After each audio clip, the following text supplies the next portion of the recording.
Quite a sight, huh, Ellie? Up, mail's here.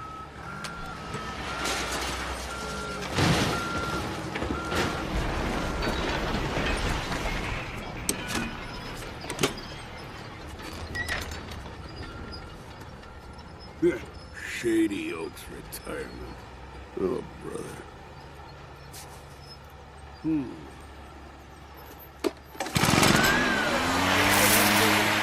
Hola. Hey, morning, Mr. Fredrickson. Need any help, sir?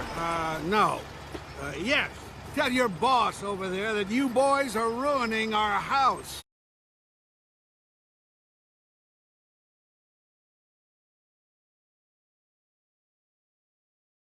Well, just to let you know, my boss will be happy to take this whole place off your hands and for double his last offer.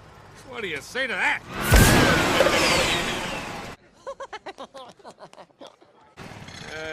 Take that as a no, then. I believe I made my position to your boss quite clear. You poured prune juice in his gas tank. Yeah, that was good.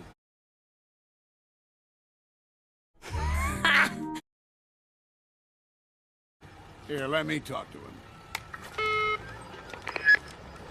You in the suit. Yes, you. Take a bath, hippie. I am not with him. This is serious. He's out to get your house. Tell your boss he can have our house. Really? When I'm dead. I'll take that as a maybe.